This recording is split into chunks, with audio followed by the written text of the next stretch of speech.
उचकते हुए मानो चंद्र चुंबन कर रहे थे। उस समय नर्मदा जल की रूपहरी झलक और उसके तरंगों में नाचते हुए चंद्रबिंब की चारुतम चंचलता मुनियों के भी मनों को मोहने वाली थी। ऐसे शोभन समय में उस सेवक ब्राह्मण को एक सन्यासी का मिलाप हुआ। वे दोनों एक चौड़ी चिकनी स्वच्छ शिला पर बैठकर वार्तालाप करने लगे। सन्यासी ने ब्राह्मण की प्रशंसा करते हुए उसको कहा, आपने तो सहस्त्रों वनवासियों को क्षत्रिय बना दिया और उनमें वीर भाव भर दिया है। दीर्घ सांस लेकर ब्राह्मण ने कहा, महात्मन, शाक्य मुनि ने पुरातन क्षत्रियों के वंश भिक्षु बनाकर निर्वंश कर दिए। उसका मत ब्राह्मण सभ्यता के विरुद्ध था। वह बड़ा भारी निराशावादी था। उसके विचार में कर्म मात्र क्लेश का कारण समझा जाता था। वह वीर कर्म का तो विरोधी था ही। उसने क्षत्रियों को गृह त्याग के ऐसे उपदेश दिए कि विशाली राजगृह, कपिल वस्तु आदि के राजघराने जनशून्य हो गए। कुछ रहे सहे क्षत्रिय शंकराचार्य की क्रांति ने समाप्त कर दिए। अब तो यवनों से भारत भूमि अक्रांत होती जा रही है। देश का धन धान्य जन मान लुटेरे आए वर्ष लूट कर ले जाते हैं। नागरिक प्रजा तो प्राय बौद्धों से लौट कर आई हुई है। नगरवासी तो हिंसा के नाम से कांपते हैं। इनके हृदयों में दया के नाम से कोरी कायरता तथा अकर्मण्यता कूदा करती है। प्रत्येक वर्ष दूर देशों के मनुष्य आकर इन्हें मार काट कर लूट लेते हैं, परंतु ये दीन दोनों हाथ उठाकर दया धर्म की दुहाई ही देते रह जाते हैं। इस कारण इस युग में यह आवश्यक है कि ग्रामीण जन वनवासी लोग, पर्वतों पर रहने वाले मनुष्य संस्कृत करके क्षत्रिय बना दिए जाएं। ये लोग धनुर्धारी तो हैं ही, बस बताना इतना है कि तुम अपने पहने तीनों तीरों का सदुपयोग कहाँ किया करो। सो मेरे राम का यह काम मध्य देश में, मरुभूमि में, दक्षिण प्रांत में, वनों में तथा पर्वतों में आप ही आप होता चला जा रहा है। ऐसा दिखता है कि सहस्त्रों बालकों को, अबलाओं को और दीन जनों को श्री राम बचाना चाहते हैं।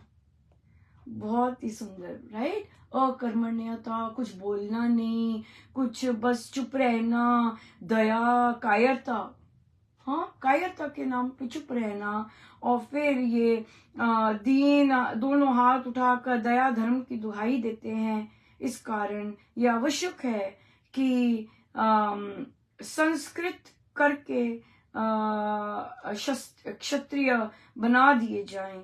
और फिर ये कि तुम ये पता होना चाहिए कि कहाँ अपना तीर चलाना है, ये बस बताना है इन्हें। और सो इसलिए अपने आप यही ऐसे ही ये वीर बनते जा रहे हैं, वीर बनते जा रहे हैं। यस यस, अगर इतनी जप योग करके, साधना करके अगर हम बोल ही ना पाए सत्य, अगर हम कहें हमारा क्या काम है, जो प्रभु की इच्छा है, जो सही चीज है उसको बोल ही ना पाए, तो फिर होता सब प्रभु से है। लेकिन प्रभु मौका देते हैं कि उठने का, जागने का, बात करने का, सही बात करने का। बहुत खुश होते हैं महाराज कि अगर कोई निर्णय अच्छा नहीं है, कोई निर्णय ऐसा है वैसा है, तो हम करें बात, राइट। सो तभी तो राम नाम का मजा है, नहीं तो हम यूं ही फिर क्या मजा जीने का, राइट। जब हम जहाँ भय है, जहाँ अननोन टेरिटरी है, वहाँ हम जा ही ना सके, क्या बोले, राइट। बिल्कुल रिस्क नहीं ले सके। सो आज के बहुत सुंदर दिन है। आज हमारा बड़ी कृपा है प्रभु की, और बड़ी दया है भगवान की। आज का ये दिन हमारे जीवन में है। सो बिल्कुल आज भी बहुत, सबसे पहले बहुत सुंदर चमकता है 15 मार्च। प्रश्न आया कि महाराज को क्या सपनों में आए लोगों के कि महाराज कैसे आए गद्दी पे। बच्चे ने किसी बुक क्लब में पूछा था आई गेस। और महाराज देखिए ये निर्णय होते हैं गुरुजनों के, राइट। जैसे कि अगर उन्होंने दिल्ली छोड़ा, राइट, दिल्ली छोड़ा तो दिल्ली छोड़ दिया,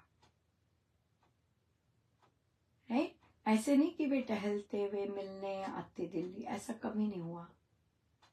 उन्होंने दिल्ली छोड़ा तो दिल्ली छोड़ दिया, एक शिष्य के रूप में। एक शिष्य के रूप में उन्होंने वो छोड़ा। और फिर वे बाकी जगह आते थे गर्मियों में, जैसे कि या सर्दी में भी शायद, जैसे प्लेन्स में आना, पंजाब एरिया में आना, हिमाचल में जाना, मोस्टली पंजाब एरिया में आना, आते थे। और फिर छोटी छोटी सत्संग होते, बैठ के लगती, और साधक भी जाते थे मनाली। लेकिन वे दिल्ली नहीं आए। हाँ, दिल्ली नहीं आए। उनका अपना एक बार, जैसे संत है ये तो, एक बार कदम ले लिया तो ले लिया। फिर जब पूज्य श्री प्रेम जी महाराज के बाद एक साधक जी उनकी बहुत सेवा करते थे, हम जानते हैं, राइट। तो लेकिन साधकों को बहुत स्ट्रॉन्ग स्वप्न आने लगे। और फिर ट्रस्ट माना, उन सपनों को ट्रस्ट माना। हाँ, उन ट्रस्ट ने माना, स्वीकार किए वो वाले सपने। नहीं तो हम जानते हैं कि मुश्किल होता है ट्रस्ट के लिए यूनानिमस डिसीजन लेना किसी भी चीज के लिए, राइट। हम जानते हैं, महाराज ने कहा है। हम कहाँ से जानते हैं? हम इन चीजों में बैठते नहीं, हम तो घास में बैठने वाले लोग हैं, राइट। लेकिन हमें कैसे पता है कि ट्रस्ट में यूनानिमस डिसीजन नहीं होता है? महाराज के प्रवचनों से। हमारे पास, मेरे पास तो जो भी इंफॉर्मेशन है वो महाराज के प्रवचनों से ही है, और कहीं से नहीं है, या महाराज के ग्रंथों से। That's it, right. बाकी चीज का मुझे इतना ना याद होगा ना पता होगा, या ऐसे पता होगा जो साधकों ने सुनाई होगी महाराज के, जब महाराज ने इंफॉर्मेशन देना होगा। सो इसलिए फिर ट्रस्ट गया था। साधक जाते थे, बोलते होंगे और कि आप मुझे ऐसे, या फिर अपने स्वप्न भी महाराज के साथ प्रभु शेयर करवाते होंगे, सपने भी, कि महाराज आप ऐसे आए सपने में, आज ऐसे आए सपने में। यस, बिल्कुल। और फिर उसके बाद महाराज ट्रस्ट गए, ट्रस्ट ने इनवाइट किया। महाराज इंटरेस्टेड नहीं थे, महाराज बिल्कुल नहीं हिले, महाराज बिल्कुल इंटरेस्टेड नहीं थे ये सब करने के लिए। और तो पर साधक जाते थे, महाराज बिल्कुल नहीं हिले। ट्रस्ट गए तो ट्रस्ट का आदर सम्मान रखा महाराज ने, और ट्रस्ट ने बहुत विनती की कि नहीं आप आइए। और फिर महाराज पधारे। लेकिन महाराज was very clear from the beginning, I can leave any time. उन्होंने कहा कि मैं यहाँ पे बंधा हुआ नहीं हूं। वेरी वेरी क्लियर कि मैं यहाँ बंधा हुआ नहीं हूं, मैं कभी भी जा सकता हूं। उन्होंने किया भी उन्होंने किया भी। बड़ा इंटरेस्टिंग इंसिडेंट है ये या ऐसे नहीं कि बोल रहे हैं जैसे हम लोग, मम्मियां बोलती है ना, मैं लगा दूंगी, मैंने ये बंद कर देना, मैंने ऐसे से कर देना। ऐसे वाले नहीं, वो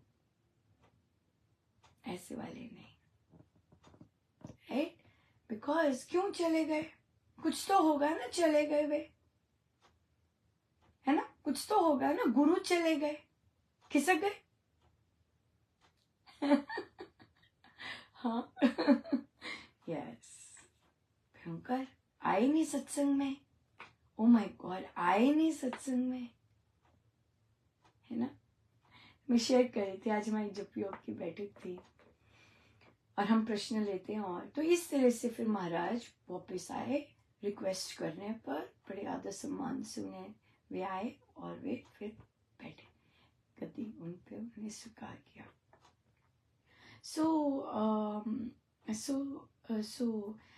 किसी ने प्रश्न पूछा कि हम लोग, ये जो सत्संग होता है, हम ऑनलाइन जो हम लाइव लाते हैं और फिर यूट्यूब पे जाता है, जिसकी आपत्ति बहुत ज़्यादा है ट्रस्ट को, बहुत ज़्यादा है ट्रस्ट को भी। आई थिंक बाकी भी बाकी साधकों को भी, बड़े बड़े जो बुजुर्ग साधक है उनको बहुत बहुत कष्ट है इस ऑनलाइन सत्संग से। तो आप देखेंगे आज का जो पोस्ट भी गया है वो मेरीलैंड के नाम से ही शुरू हुआ है, राइट। सो हम जानते हैं कि बहुत भारी कष्ट है उन्हें ऑनलाइन सत्संग का, राइट। यहाँ पर भी साधक साधिका जी पूछते कि हम लोग तो जैसे राजस्थान, राइट, ऐसे ऐसी जगहों पे जहाँ जहाँ साधक होते हैं उनको ऑनलाइन सत्संग नहीं मिलता, और फिर कई बार कनेक्शन और जूम और ये सब नहीं होता, तो वो यूट्यूब के वीडियोस सेंड करते। तो कहते अब हम उनको नहीं दे पाएंगे। मैंने कहा नहीं, क्योंकि हमारा ट्रस्ट इस तरह के विस्तार उनको विजन नहीं कर सकते, ऐसा विस्तार उनको पॉजिटिविटी सकारात्मकता नहीं दिखती ऐसे विस्तार में। और फिर वो बेचारे देह अभिमान के कारण उन्हें गुरुजन नहीं दिखते, उन्हें एक महिला सी दिखती है, 5 फुट की है छोटी सी, 5 फुट 1 इंच सो वो दिखती है, बस वही दिखती रहती है, उसके अलावा उन्हें कुछ दिखता ही नहीं है सोशल मीडिया पर। सो इसलिए उनको पसंद नहीं है कि वो दिख रही है, इस कारण वे नहीं चाहते कि किसी के पास भी पहुंचे इस तरह का सत्संग। सो क्या कर सकते हैं हम, जब ऐसी सोच होती है तो क्या कर सकते हैं हम? बहुत कुछ कर सकते हैं, बहुत कुछ कर सकते हैं। एक द्वार ही तो बंद हुआ है विस्तार का, हम थोड़ी ना बंद हुए राइट। विस्तार का ही तो बंद हुआ है, क्योंकि जो विजन नहीं कर सकते वो बेचारे क्या करेंगे, उन्हें तो क्रोध गुस्सा और बाकी बेचारे उसी में ही है। सो हम आज प्रार्थना करते हैं कि महाराज शांति दें सबको, हमें तो आप चाहिए, हमें तो आप चाहिए, राइट। सो इसलिए दूर दराज इलाकों में जहाँ सत्संग नहीं होता तो बहुत सुंदर बात है कि उनमें अब जागृति है, वो जागेगा अंदर से, है ना, जागेगा कि अरे बंद क्यों हो गया ये। और हो सकता है कई ऑनलाइन जो आते हैं उनको भी हो कि वो बंद क्यों हो गए, महाराज क्यों नहीं आते, राइट। तो महाराज क्या कहते हैं आपने सुना है, मैं तो इन लोगों के अधीन हूँ जी ऐसे बोलते हैं ना कि जैसे वे बिठा देते हैं मैं बैठ जाता हूँ, ऐसे बोलते हैं महाराज। हाँ तो ठीक है, ट्रस्ट ने कहा कि महाराज आप मत बैठो यहाँ पर, मत आओ इधर। तो अब महाराज कहाँ आएंगे, जूम पर आएंगे। जूम पर तो कुछ नहीं, कोई नहीं कर सकता। तो महाराज कॉन्फ्लिक्ट्स और ये सब में नहीं, महाराज कहते जैसे आपकी मर्जी, ठीक है। ट्रस्ट, वो कहते मैं मुझे जहाँ बिठा देते हैं मैं बैठ जाता हूँ, जहाँ चाहते हैं मैं वहां आ जाता हूँ, है ना। किसी को एक दिन की चाहत है, अगर आती है, वो भी चाहत है कि नहीं पता नहीं, हम किसी का नहीं जान सकते, राइट, लेकिन हम तो अपना जान सकते हैं सो मैं हंस रही थी जब योग की बैठक में मुझे आया था ऐसा ना, जैसे टेस्ट होते हैं वैसा सा आया था कि क्या चाहिए, तो मैंने तो महाराज ही मांगे, कहा मुझे कुछ नहीं चाहिए, मुझे तो महाराज ही चाहिए, महाराज ही चाहिए। और महाराज है ना, चाहे हम आप रोक टोक लगा दो, ऑनलाइन ग्रंथ नहीं कर, आपकी सोच है, हम आपकी सोच का थोड़ी ना कुछ कर सकते हैं, है ना, हम लोगों की तो ऐसी सोच नहीं। आज मैं भजन जब गा रही थी तो मुझे ऐसे याद आया कि सपने में मेरे स्टूडेंट्स ये भजन मेरे लिए लगा रहे थे कैन यू इमेजिन, मैंने कहा ये कहाँ से आया, और मेरे स्टूडेंट्स ने ये वाला भजन, ये वाला इसकी ट्यून बज रही थी सपने में, तो उन्होंने लगाया हुआ था ये भजन देखिए कितने कितने मजेदार काम होते हैं। और ये तो इसलिए हम तो, हमें तो महाराज, हमारे साथ तो महाराज हैं, और हम आनंदित हैं इसमें। और अगर ट्रस्ट और दिल्ली के बुजुर्ग ये सब इनका निर्णय है, ठीक है, उन्हें खुश होने दो, वो खुश हो जाएं। लेकिन एक और बात है, अगर आपको इससे डिस्कम्फर्ट होता है, राइट, जरूर कहिएगा, तभी तो कथा प्रकाश कर रहे हैं। दीन दयाहीन उठ के ऐसे कर दिया, है ना, आप बताइएगा जरूर। अगर आपका मन अंदर से प्रेरणा आती है तो कथा प्रकाश इसीलिए तो पढ़ रहे हैं क्योंकि बहुत जबरदस्त प्रैक्टिकल है, बहुत ही जबरदस्त, है ना, बहुत लोगों को लाभ होता है इसका। और रही बात नेम और फेम की, ये हमारी ट्रस्ट को बड़ी चिंता है इसकी कि जो साधारण साधक हैं वे नेम और फेम के भूखे हैं। अब इस पे क्या कहें, राइट। जो भी मिलता है गुरुजनों से मिलता है, पर हम एक्सेप्ट नहीं कर सकते, है ना। और एक घास को इतना नेम और फेम क्यों मिल रहा है? क्योंकि घास अपना नेम और फेम नहीं चाहती है, उसके ऊपर जो उसके गुरुदेव हैं जो खड़े होते हैं उनका नेम और फेम चाहती है, राइट। तो क्या हो जाता है कि क्या है, बार बार जो ट्रस्ट है जो ट्रस्ट है और जो बहुत बड़े बड़े लोग हैं पुराने महाराज के साथ रहने वाले, उनको यही है कि नेम और फेम इसी का जाप करते रहते हैं बेचारे। और उनकी दृष्टि नेम और फेम पर ही है, गुरुदेव पे नहीं है। बड़ी चिंता उन्हें, बहुत चिंता है दूसरे की नेम और फेम की अच्छा नहीं लगता कि एक घास को दे रहे हैं वे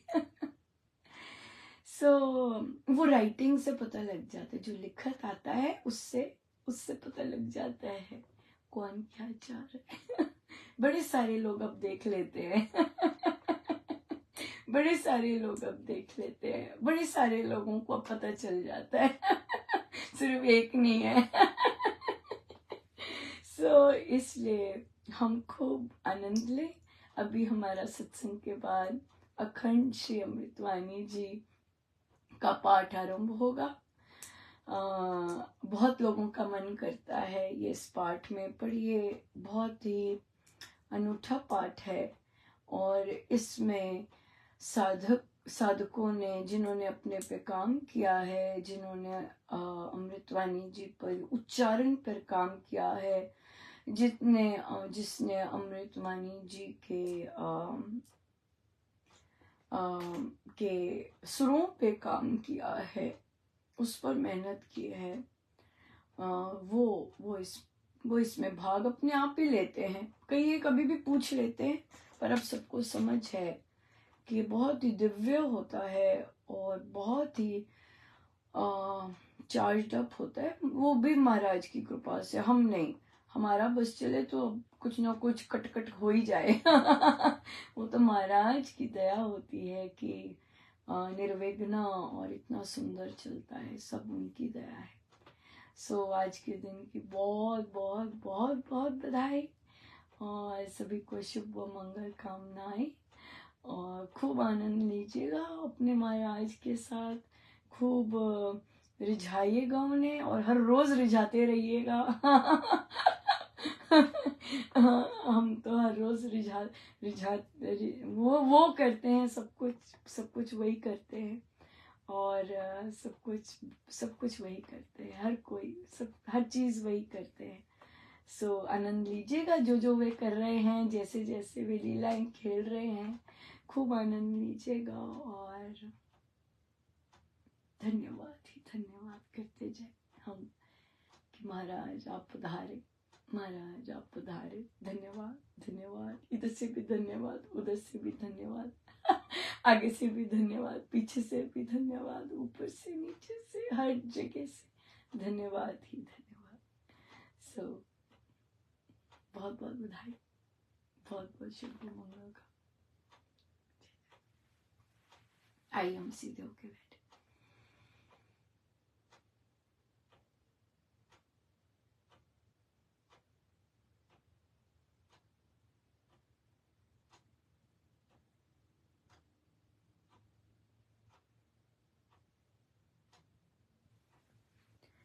अपने प्रभु अपने गुरुजनों के श्री चरणों में बारंबार नमन, अनंत बार नमन, अनंत बार नमन। जय जय।